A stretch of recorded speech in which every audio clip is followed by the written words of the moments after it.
Hello guys, welcome back to my channel, and these are videos from all over the internet that would make you rethink everything. Very juicy. Let's just start. I got dinner with actual Silicon Valley royalty last night, and here's the one thing I'll share about our conversation, the one takeaway that I think if regular people knew that industry and Silicon Valley insiders were talking about, they would live their lives completely differently. Someone in our kind of little group asked this individual, where are we today with AI compared to the internet? And this person sort of sat back in their chair, looked up, thought, and goes, 1996? What? 1996? 1997? That should make your jaw drop. By the way, this Man, we should just take advantage of this, man. for that internet shift and saw it happening and took advantage. And they are now a billionaire. If you could go back in time to 1996 and you knew what the internet was going to be one day, I highly doubt that you would have continued just living your life as normal. So now, of course, the question is, all right, well, we're here. What are we supposed to do about it? How do we take advantage? Like for part two. If you Why don't you are tell listening us? to people on the internet, if you're reading books or going to seminars on how to manifest, you're probably being taught sound good information and not the real stuff. After I did this dozens of times, by the way, and generated over $5 billion $5 in billion? many people around me said, Kevin, What? can you please teach us how you manifest? Because clearly you're doing something that nobody else is teaching. It's not in Dale Carnegie's book, Think and Grow Rich. It's not in the law of attraction. It's not in Walter Waddell's book, The Science of Getting Rich. It's not in Charles Haniel's book, The Master Key to Riches, which are all good books. But it's not in them because those guys never became billionaires. They're writing books on how to manifest, on how to make money and how to get rich, but they never were rich. You're doing something different. Okay. And I said, yeah, I learned it from guys who are billionaires, and those guys ain't teaching people outside the brotherhood. This is a secret society type of bit of information. You know, people kind of stumble upon things sometimes, and there's a lot of sound good advice, and quite frankly, there's some advice that may produce some decent results. And sometimes people don't even know what they're doing if it's working, and then they're teaching what they think they're doing, but it's not even what they're really doing. And then the other guy tries it, it doesn't work. Which is why it's estimated that 98% of people who read manifesting books like Ask and It Is Given, which is an excellent book, Think and Grow Rich by Napoleon Hill, or The Law of Success in 16 Lessons by Napoleon Hill, or The Master Key to Riches by Charles Haniel. Any of these manifesting books, The Magic of Believing, any of these manifesting books, 98% of them don't become successful. Why? They may increase their income a little, and they may be happy with that, but none of them become mega successful. It's unbelievably rare. And those who do don't even know what they did. They kind of stumbled upon it. And if you ask them what they did, they really don't know. And if they think they know, and they try to duplicate their success using what they think is the pattern for success or the recipe for success or the formula for success, it doesn't work. And they scratch their head and go, why? Because they don't even know what the recipe is. They don't know what the algorithm is for success. There is an algorithm. There's an actual mathematical formula. It's mathematical because it deals with not just physics, but quantum physics. Okay. It's mechanics. We're dealing with the universe. So people kept on asking me, please teach. And I said, listen, I'm not teaching people how to become successful because at the end of the day, the most successful people in the world keep this stuff a secret. Think about that. All the wealthy people, they don't go out there and start writing books on how to become successful. If they do, they write it with misinformation on purpose. Henry Ford said, if people learn the way I create money, then who's going to work in my factories? Yeah, right. Makes sense. Okay. Think about that. So I learned stuff that most people have never heard. And someone says, well, wait a minute. Didn't Napoleon Hill, when he wrote The Law of Success in 16 Lessons or Think and Grow Rich, didn't he learn it from the most successful people on the planet? Yes. Andrew Carnegie, the richest man in the world, took Napoleon Hill and set him up with Henry Ford, Thomas Edison, J.P. Morgan. It was like networking. Vanderbilt, Rockefeller, all those people, the richest people on the planet. And Napoleon Hill interviewed and in some cases lived with these people to observe what they do, and he wrote it down. But he didn't get the real information. Henry Ford said, I didn't tell Napoleon Hill what I really do. I tried to send him off track because I don't want people learning this information, because if they learn it, then who's going to work in my factories? Yeah, right. So those books really don't have the missing magical woofle dust, if you say, that really creates the results. It's good information, clearly, but it's missing things. So all these people kept saying, Kevin, please teach. And I said, listen, that's not my business. So I said, I'll tell you what I'll do. I'll charge $50,000 because that way we'll get rid of all of the riffraff. We'll only deal with people that have already achieved a certain level of success, which is what we deal with in the Brotherhood. We don't deal with people who need help. We deal with people who don't need help. Okay. And someone said, well, that doesn't sound right. Well, in the Brotherhood, we make the able more able. We're not here to save the poor. It's just like if you go to the New England Conservatory of Music and say, you know, I can't play anything. You know, I can't play anything on the piano. I can't play any instrument. I can't sing. I can't hold the note. But I want to come to the New England Conservatory of Music, and I want you guys to teach me how to play an instrument. They're going to say, sorry, we only deal with people who are the best musicians, and we're going to make them great. Yeah, it makes sense, yes. So the Brotherhood does the same thing. Yes. It takes the best of the best and makes them even better. Takes them to a new level, which is beyond human comprehension. So I said I'm going to charge $50,000. I'll do it in the Alps. In the Brotherhood, we had one of our guys had this beautiful, opulent place there, right in between Austria, Switzerland, and Italy. So for 2 days, I taught the secrets to this small group of people. There was about 100 people there. Interestingly enough, there was a king from an Asian country that was there.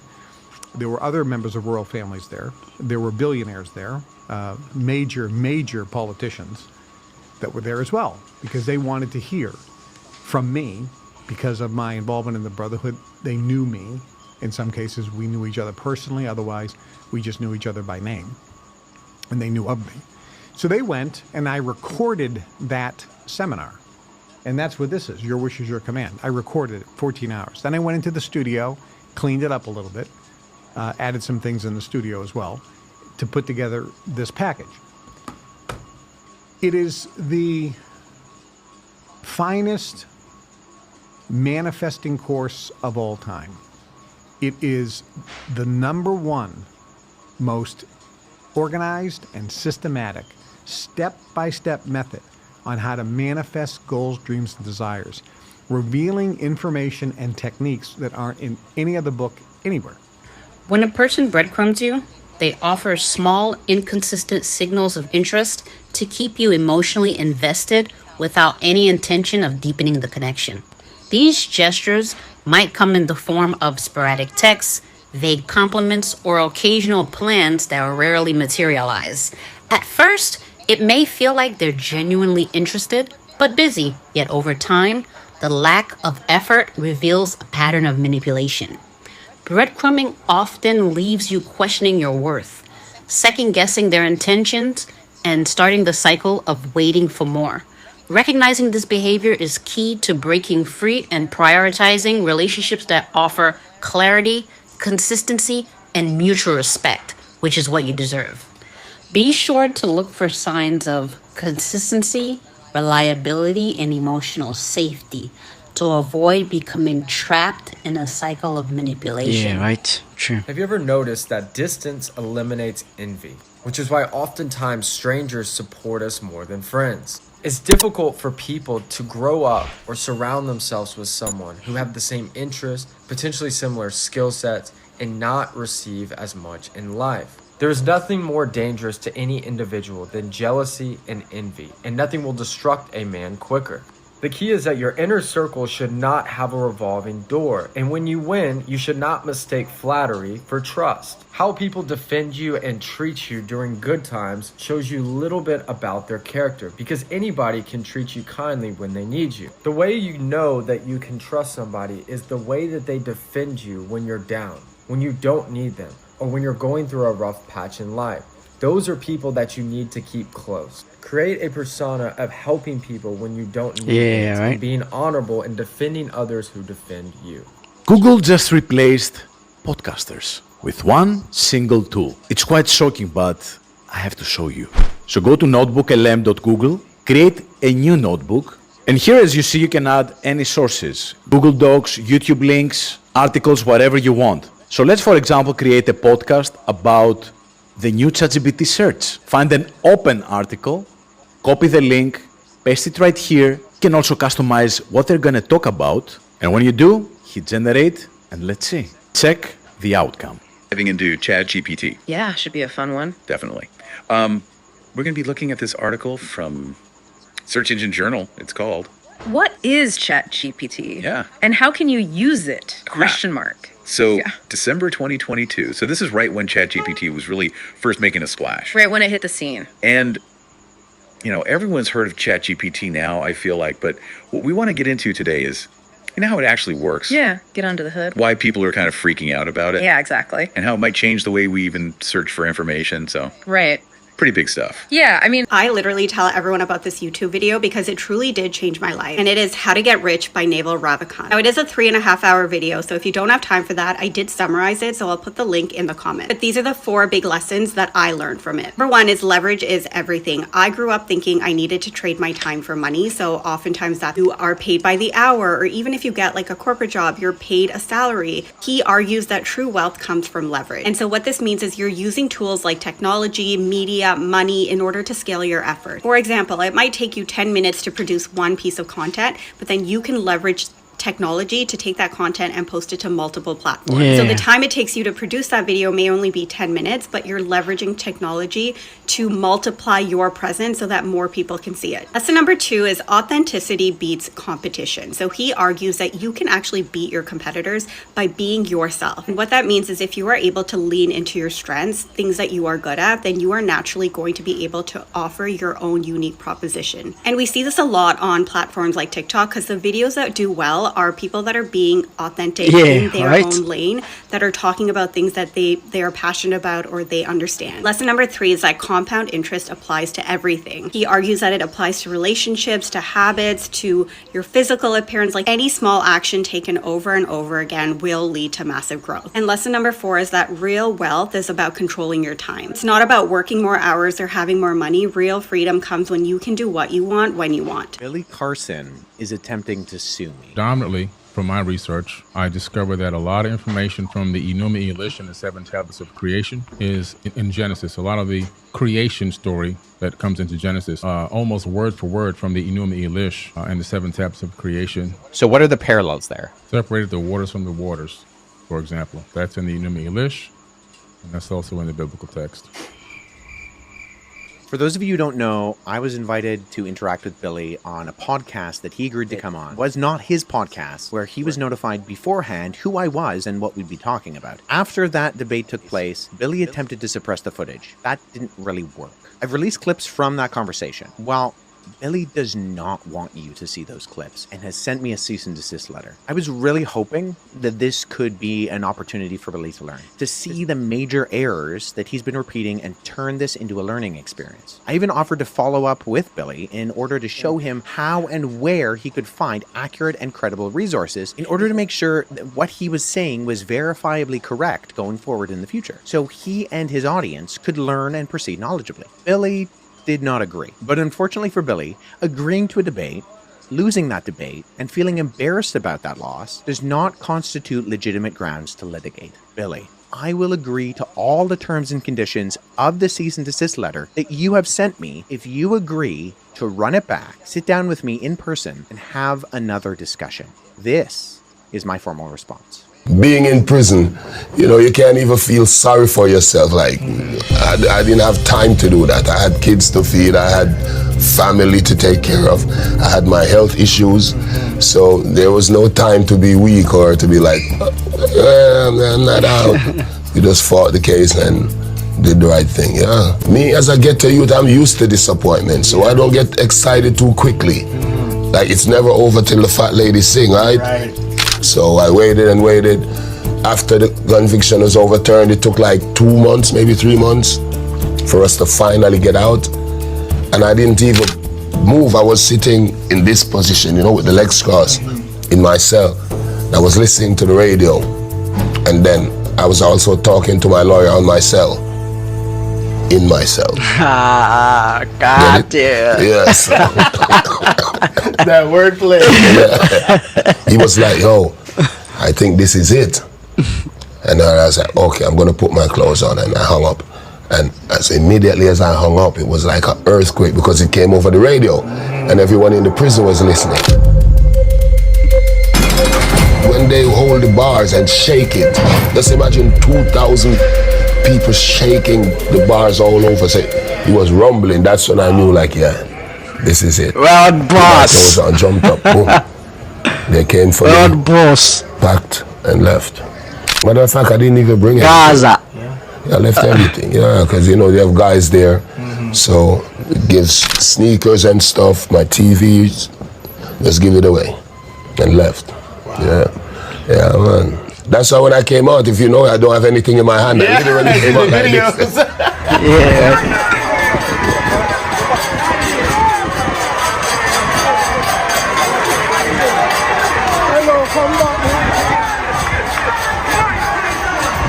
God is verbs around the word in both cases. 99% of the people in the world that do martial arts don't give a shit about ninjutsu.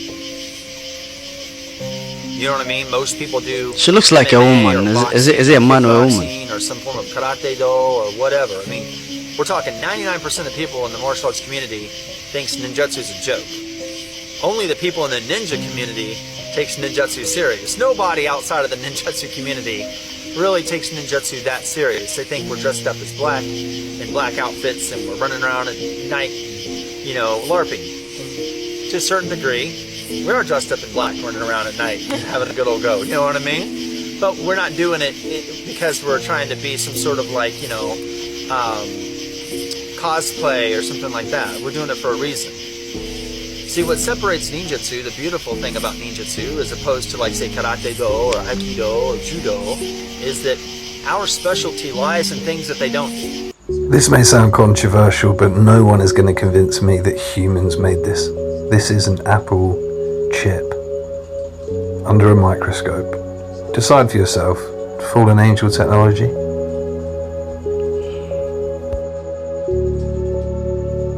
Just look at the intricacies of it all. Look at how small it goes, and this is all compared to a human hair. Now watch this as it comes back. There's no way that any machine humans made could ever do anything like that. Whoa! They will press a lever for cocaine until exhaustion or death. But if that cocaine is then taken away, that behavior will extinguish, which means that the mice will eventually just stop pressing the lever, right? Because they're not getting any cocaine. Totally makes sense. And then they'll go off and do something else in the cage. But if they're then exposed to a very painful foot shock, right? So a very extreme physical pain, which you could equate to a serious life stressor, the first thing the rat will do is run over to the lever and start pressing for cocaine, which tells us that once our brain has discovered a drug that releases a lot of dopamine in our reward pathway, even after we stop using that drug, if we are exposed to an extreme stressor, our brain will tell us immediately, go and do that thing that gives us a lot of dopamine because you are under stress and I need to be relieved of stress. So you were the CEO of 7-Eleven and Blockbuster. I was the CEO of 7-Eleven and Blockbuster, yeah. That's incredible. What was the biggest driving factor of your success that enabled you to work your way up and become a CEO of a multi-billion-dollar company like 7-Eleven? Yeah, I've got 3 things for you. I'll give them to you. They're my gift. It's these 3 things. First, change. People hate change. Everybody hates change. Harvey Mackay, a friend of mine, author, best-selling author, says the only one that likes change is a wet baby. It's true. People react differently to change, and they like go, I don't want to do this. I don't want to do this. Well, change is reality, and change equals opportunity. So I've coined that expression. CEO is all about change equals opportunity. If you embrace it, you'll see that if I respond to this change and others don't, I'm going to turn that into shareholder value. So change can be positive if you manage it in a positive way. The second is confidence, because when things change, you lack confidence. You're like, oh no, woe is me. What's going to happen, right? But confidence is all about preparation. So the more you prepare, the more you can win. And the third is about clarity, simplicity. The hardest thing in the world is to keep things simple. So I think it was Michelangelo or somebody that said true elegance is in simplicity. And it's so true. If you can break complex things down into simple solutions, then it will carry you a long way. And what many people lack in the corporate world is that clarity of definition. And clarity comes from both inbound communications, that means listening well, and outbound communications, that means keeping things simple when you explain them. I can't lead if you can't understand. So it's up to me to keep things simple and clear. Change, confidence, clarity. You want to know the path to being a CEO of a company or your life? It's those 3 things. Have you ever been broke before? Oh, I grew up broke. I grew up without running water. Literally, in a little shack in Massachusetts.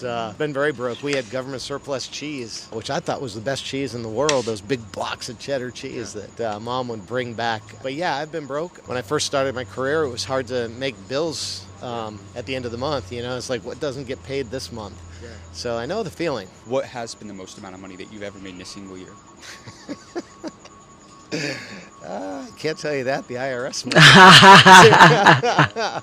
I've been blessed. I've been really blessed. And here's how you make money in the corporate world. It's not salary. A lot of people think, oh, how much did you make? What's your paycheck? It's got nothing to do with it. In the corporate world, it's all about equity. And you get to a certain point in your career and you get to participate in the equity programs. Always do that. Always take advantage of it. I have a friend now who used to be my administrative assistant. She's at SpaceX, and she couldn't afford the equity that SpaceX was offering because they have to buy in. I was like, buy every penny that you can of SpaceX equity, because wealth for me didn't occur. I had trouble making bills on my salary, but when I finally moved on from 7-Eleven, we sold the company, I was able to accumulate stock during that time, and that was the true creation of wealth. So I recommend that for anyone. Oh my goodness, that was an amazing interview. That was seriously great. Seriously. Good, thank you. That was awesome. So if you find your child trying to get attention and you turn around and you start to yell at them, the chances are what you're doing is you're taking away their voice. And what that means is they can't feel free to express an opinion. When they get into a relationship later in their life and they don't have that ability to communicate what they want, the chances of them having successful relationships are pretty small. They won't feel like they can stand up for themselves. They'll get pushed around a lot. And if they get into a relationship, chances are it's not going to end well for them, or it's going to be a constant state of stress in that relationship for them. My father used to say, you can disagree with me anytime as long as you're respectful. So teach them how to use their voice. Teach them how to be respectful if they want to get what they're looking for, or at least get their opinion across. Doesn't mean you have to agree with it. Don't just shut them down. Because Canada and the United States, that would really be something. You get rid of that artificially drawn line, and you take a look at what that looks like, and it would also be much better for national security. You know, Trump. basically protect Canada. It's October 2015, a chilly day in autumn. John Brennan receives a weird phone call. It seems to be coming from a stranger. He hesitates a second, then picks up. Hello? John Brennan? Who is this? You're a f***ing loser. If John Brennan hadn't been John Brennan, this might have looked like an ordinary prank call. But John Brennan happens to be one of the most powerful men on Earth, the head of the CIA. Who is this? How did you get this number? It was so f***ing easy, bro. You're such a What do you want? I don't want anything. I already f***ing own you. How much do you want? We want $5 trillion. The US government will classify this call as part of a larger conspiracy of identity theft, harassment of government officials, and cyber terrorism. The caller will pay a heavy price for this moment of trollish glory. Why are you doing this? We want you to stop bombing the Middle East. Across the Atlantic, in a house in the West Midlands of England, a 15-year-old kid in his room, the phone still in his hand. He can't believe what he just did. He calls himself Kraka, and he loves to smoke weed. In fact, he's high right now. He's also the leader of Crackers with Attitude. He and his companions terrorized and embarrassed the US security apparatus to a near incomparable degree. Finally, we're going to work with President Trump to push back on governments around the world that are going after American companies and pushing to censor more. I started building social media to give people a voice. A lot has happened over the last several years. Yeah, right. Ask Governments yourself. and legacy media have pushed to censor more and more. A lot of this is clearly political. Recent elections also feel like a cultural tipping point towards once again prioritizing speech. We're going to get back to our roots and focus on reducing mistakes, simplifying our policies, and restoring free expression on our platforms. We're going to get rid of fact checkers and replace them with community notes, similar to X, starting in the US. Simplify our content policies and get rid of a bunch of restrictions on topics like immigration and gender. We're changing how we enforce our policies. Used to have filters that scanned for any policy violation. Good. Now, we're going Good. to focus those filters on tackling illegal and high severity violations. Bringing back civic content. For a while, the community asked to see less politics because it was making people stressed. So we stopped recommending these posts. It's been so difficult over the past 4 years when even the US government has pushed for censorship. Now we have the opportunity to restore free expression, and I am excited to take it. That's good. I was today years old when I learned that the ZIP in zip code is an acronym and it stands for Zone Improvement Plan. Oh, I didn't even know that. Gen Z, watch out. Gen Z is not trying to have kids, and I don't blame them. I ain't trying to have them little shits either. But the government is shaking in their boots because we don't want children. Our grandparents and parents are shaking in their boots because we don't want children. They keep asking why. I'm gonna tell you.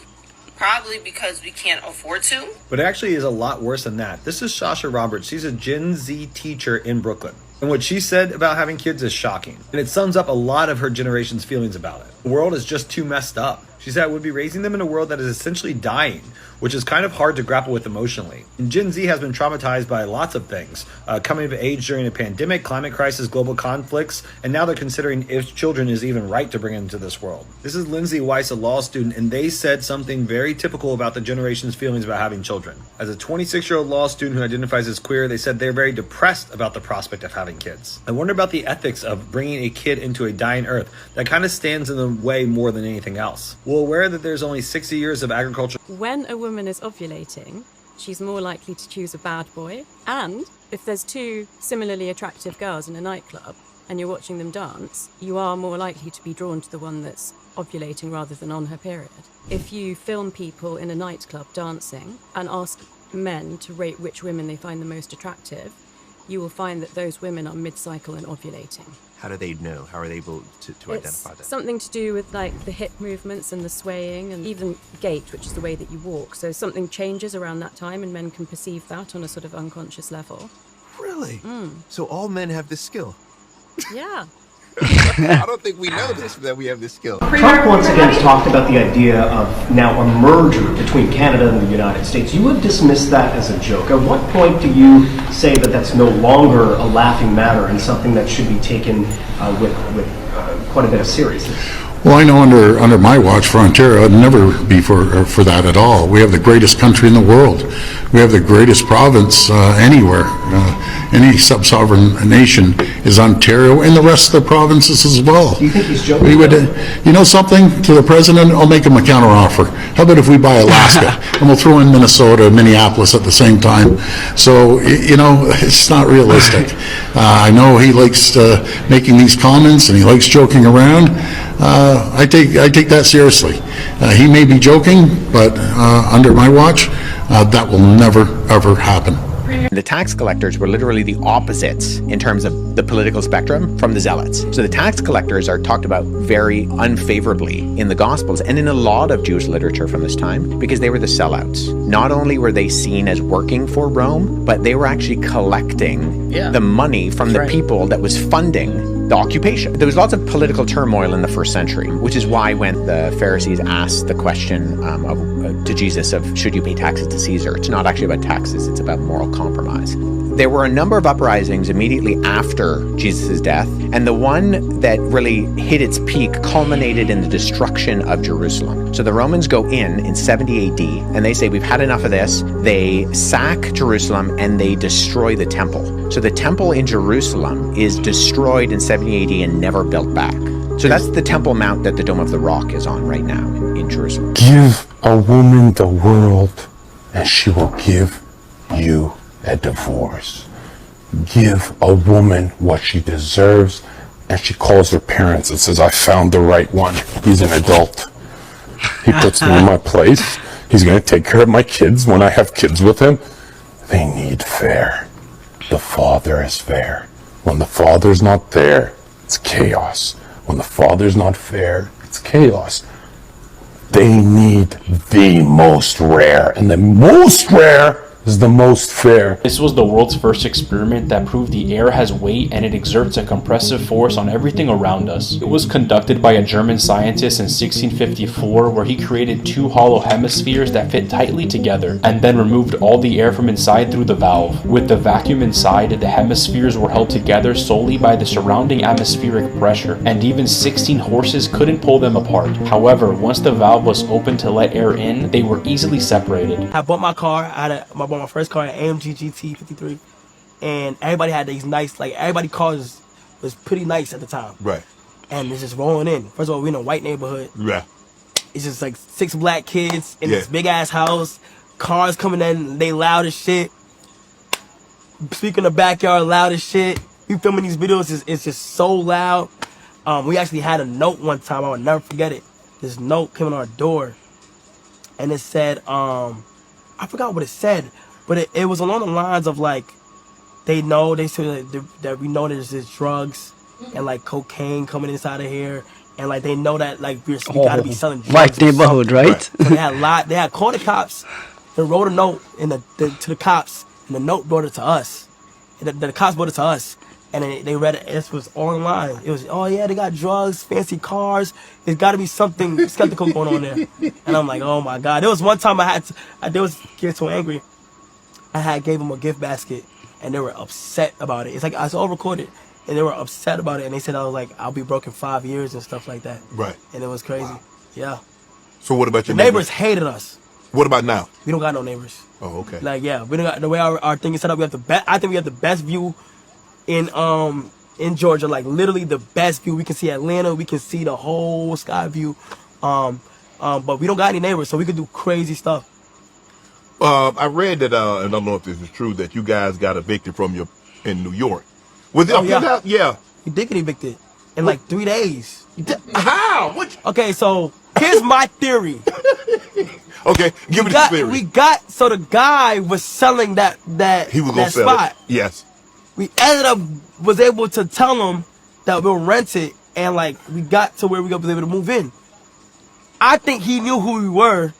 He had us do a whole rollout, like show the crib, let us stream there, and then like 5 days in, he said, "Oh." And we didn't even do nothing. Like this time, we literally knew the precautions to make the limit to go. We did not even do nothing. And I feel like as soon as like we displayed it and stuff like that, gave him a nice tour, like people got interested in it. I don't know if it sold, but like we got us out of there ASAP. Then we had to switch. That was the worst experience as a group. I'm not gonna lie. In terms of like a streaming, like at the time, streaming there we couldn't. Like that's my home base, so it's like I done had mad crazy shit. I done had a riot there and all that other stuff. People knew exactly where we was, and it was getting crazy, like for real. Most people are at the gym. They can lift 100, 150, 200 kg, but they cannot even endure to carry their own body weight for a certain period of time. Stop being lazy. Let me tell you, most of you are at the gym because you see your muscle get jacked. Women look at you. Stand up and run. By the time you run for a certain period of time with nobody watching, no muscle pump, nothing to motivate you, is all on your mindset to keep you going. That is when you know that you're ready to face what life is about to throw at you. Not about you being deceived at the gym mirror. Most of you even spend more time at the gym mirror than you spend lifting the weights. Come out and run. When you run, you see that alpha male feeling you want to have is at the running. You know why? Because it's difficult. You know why? Because nobody, how many people runs?